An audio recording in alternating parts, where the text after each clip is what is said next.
ఇప్పటి వరకు 12 ఏళ్ల కాలంగా 2014 నుంచి ఇప్పటి వరకు అంటే ఆయన 5 ఏళ్ళు మళ్ళీ మధ్యలో మా 5 ఏళ్ళు మళ్ళీ ఇప్పుడు 2 ఏళ్ళు దాదాపుగా 12 ఏళ్ళు కాలంలో మనస్ఫూర్తిగా చంద్రబాబు నాయుడు అడుగుతా ఉన్నా, నువ్వు ఈ ప్రాంతంలో ఉన్నావా అని అడుగుతా ఉన్నా. మనస్ఫూర్తిగా ఇక్కడ కాపురం పెట్టావా అని అడుగుతా ఉన్నా. ఇప్పటికీ కూడా మీ కుటుంబాలన్నీ ఎక్కడున్నాయని అడుగుతా ఉన్నా.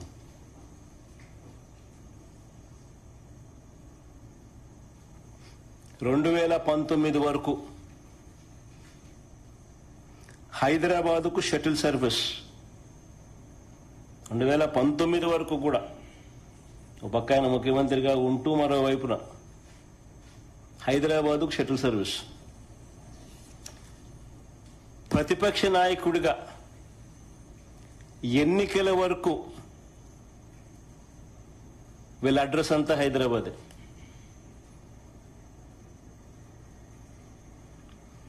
ఇప్పుడు కూడా వారానికి 2 రోజులు, వారానికి 5 రోజులే ఇక్కడ. అది ఈయన పవన్ కళ్యాణ్ ఈయన కొడుకు అయితే ఏదైనా కానీ దుమ్మెత్తిపోయాలి అసెంబ్లీలో దుమ్మెత్తిపోయాలి అనే ఒక ఆరాటంతో మమ్మల్ని తిడతారు తప్ప మేము అడిగే ప్రతి ప్రశ్న వాస్తవంగా లోతైన ప్రశ్నలు, ప్రతి ఒక్కరూ ఆలోచన చేయదగ్గ ప్రశ్నలు. ఫేర్గా నిజంగా ఈ సబ్జెక్ట్ మీద మాట్లాడదాం, ఫేర్గా ఈ సబ్జెక్ట్ను ప్రస్తావిద్దాం.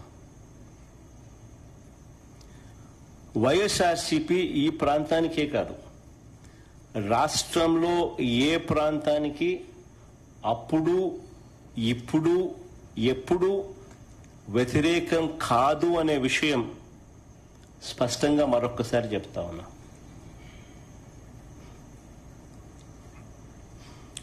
కొన్ని వాస్తవమైన విషయాలు మీ ద్వారా ప్రజల ముందు, ఈ ప్రెస్ కాన్ఫరెన్స్ ద్వారా ప్రజల ముందుకు తీసుకొని పోయే ప్రయత్నం చేస్తా ఉన్నాం.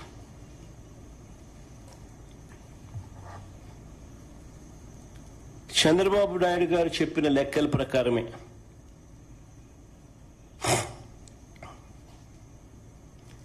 తానంతటి తానే కేంద్రానికి, తానంతటి తానే బ్యాంకులకు వాళ్ళు సబ్మిట్ చేసిన డిపిఆర్ రిపోర్ట్ల ప్రకారమే అమరావతి ప్రాంతంలో 1 ఎకరా డెవలప్ చేయాలంటే, డెవలప్ అంటే బిల్డింగులు కాదు, డెవలప్ అంటే కేవలం అక్కడ రోడ్లు, కరెంటు, డ్రైనేజు, నీటి సదుపాయాల కల్పనకు మాత్రమే. వీళ్ళ లెక్కల ప్రకారమే ఎకరాకు 2 కోట్ల రూపాయలు ఖర్చు అవుతుంది అని ఇచ్చిన వీళ్ళ లెక్కల ప్రకారమే 50,000 ఎకరాలకు అయ్యే ఖర్చు ఇంటూ 2 కోట్లు అంటే 1,00,000 కోట్ల రూపాయలు. మొదటి దశలో తీసుకున్న ఈ 50,000 ఎకరాలకి దిక్కు లేదనుకుంటే, మొదటి దశలో తీసుకున్న ఈ 50,000 ఎకరాలకే దీనికి అయ్యే 1,00,000 కోట్ల రూపాయలకు కే దిక్కు లేదు అని అనుకుంటే,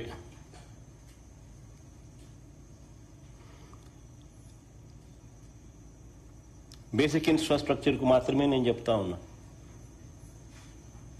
ఈ 50,000 ఎకరాలలో బేసిక్ ఇన్ఫ్రాస్ట్రక్చర్ మాత్రమే, రోడ్లు, డ్రైనేజీలు, కరెంటు,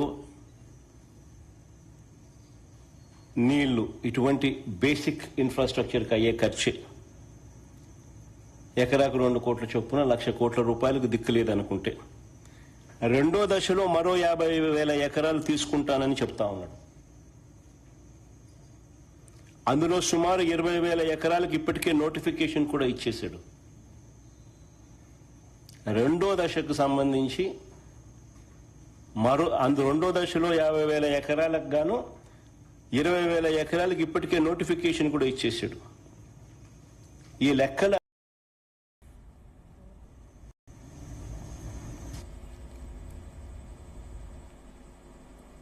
మరి ఎవరికి వర్తించింది? మరి 7 ఏళ్లుగా నేను చంద్రబాబు నాయుడు గారిని అడుగుతా ఉన్నా, మరి 7 ఏళ్లుగా మీరే ముఖ్యమంత్రిగా ఉండి మొదటి టర్మ్ 5 సంవత్సరాలు, తర్వాత ఇప్పుడు 2 సంవత్సరాలు, మరి 7 ఏళ్ళు మీరే ముఖ్యమంత్రిగా ఉండి 1,00,000 ఎకరాల అమరావతిలో ఇంతవరకు కట్టింది ఎంత? 1,00,000 ఎకరాల అమరావతిలో ఈయన 7 ఏళ్ళు ముఖ్యమంత్రిగా ఉంటూ అమరావతి అనేది తన పెట్ ప్రాజెక్ట్ అంటూ తాను నినాదమిస్తూ తాను ఇంతవరకు కట్టింది ఎంత? నిజంగా సెల్ఫ్ ఫైనాన్స్ ప్రాజెక్ట్ అయిందా ఇది? నిజంగా అమరావతి అని సెల్ఫ్ ఫైనాన్సా? ఈయన డబ్బా కొడతానట్టుగా కొట్టినట్టుగా? ఏ దేశం పోతే ఆ దేశం బొమ్మలు ఈయన చూపిస్తాడు. ఏ దేశం ఈయన పోయినా ఆ దేశం బొమ్మలు చూపిస్తాడు. చూపించి అదిగో ఇదే అమరావతి అని అంటాడు.